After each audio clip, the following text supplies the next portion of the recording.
ಕಿಟ್ಟಿ ಬದುಕಿರುವಂತಹ ವಿಚಾರ ಈಗ ಜನರಿಗೆ ಗೊತ್ತಾಗಿದೆ. ಆಗಮನಕ್ಕೆ ಎಲ್ಲರೂ ಕೂಡ ವೇಟ್ ಮಾಡ್ತಾ ಇದ್ದಾರೆ. ಎಸ್ ಹೌದು, ಮನೆಗೆ ಎಂಟ್ರಿ ಕೊಡ್ತಾ ಇದ್ದಾನೆ ಕಿಟ್ಟಿ. ಅದು ಗ್ರ್ಯಾಂಡ್ ಎಂಟ್ರಿ ಆಗಿರುತ್ತೆ. ಪ್ರತಿಯೊಬ್ಬರಿಗೂ ಕೂಡ ಖುಷಿ ಆಗುತ್ತೆ. ಅದ್ದೂರಿಯಾಗಿರುವಂತ ಎಂಟ್ರಿ ಮನೆಗೆ ಸಿಕ್ಕಿದ ಬಳಿಕ ವೈಶಾಖಗೆ ಅಸಲಿಯ ಮಾರಿ ಹಬ್ಬ, ಅಸಲಿ ಆಟ ಶುರು ಆಗುತ್ತೆ. ಯಾಕೆಂದ್ರೆ ವೈಶಾಖ ಆಡಿದ್ದೆ ಆಟ ಅನ್ಕೊಂಡ್ಬಿಟ್ಟಿದ್ದಾಳೆ.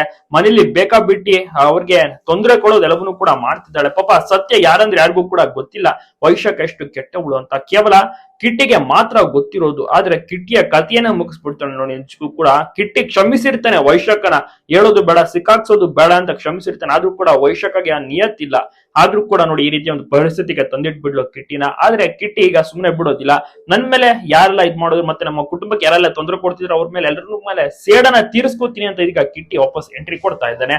ದೇವರ ಪೂಜೆಯಲ್ಲಿ ನಿರತರಾಗಿದ್ದಾನೆ. ಜೊತೆಗೆ ಕಂಪ್ಲೀಟ್ ಆಗಿ ಇದೀಗ ಮನೆಗೆ ಎಂಟ್ರಿ ಕೊಡುವಂತ ಸಾಧ್ಯತೆಯೂ ಕೂಡ ಇದೆ. ಈಗ ರಾಮಾಚಾರಿಗೂ ಕೂಡ ಕಾಲ್ ಮಾಡಿ ವಿಚಾರ ತಿಳಿಸ್ತಾನೆ. ನಾನು ಬದುಕಿದ್ದೀನಿ, ಮನೆಗೆ ಬರ್ತಾ ಇದ್ದೀನಿ, ಯಾರಿಗೂ ಕೂಡ ಹೇಳಕ್ ಹೋಗ್ಬೇಡ ಈ ಒಂದು ವಿಚಾರ ಅಂತ ಹೇಳ್ತಾನೆ. ಸೊ ಈಗ ಕಾದು ನೋಡೋಣ ಯಾವ ರೀತಿ ಎಂಟ್ರಿ ಕೊಡ್ತಾನೆ ಕಿಟ್ಟಿ ಅಂತ. ನಿಮ್ಗೂ ಕೂಡ ನೋಡ್ತಾ ಇದ್ದಾರೆ, ನಿಮ್ಗೂ ಕೂಡ ಇಷ್ಟವಾಗ್ತಿದೆ. ನಿಮ್ಗೆ ಜಾಸ್ತಿ ಯಾವ ಪಾತ್ರ ಇಷ್ಟ, ರಾಮಾಚಾರಿ ಪಾತ್ರ ಇಷ್ಟ, ನಾ ಕಿಟ್ಟಿ ಪಾತ್ರ ಇಷ್ಟ? ತಪ್ಪದೆ ಕಮೆಂಟ್ ಮಾಡಿ ತಿಳಿಸಿ. ಎಲ್ಲ ಕಡೆ ವಿಡಿಯೋನ ಶೇರ್ ಮಾಡೋದನ್ನ ಮರಿ. ವಿಡಿಯೋ ಒಟ್ಟಿನಲ್ಲಿ ಸೂಪರ್ ಎಂಟ್ರಿ ಆಗಲಿದೆ.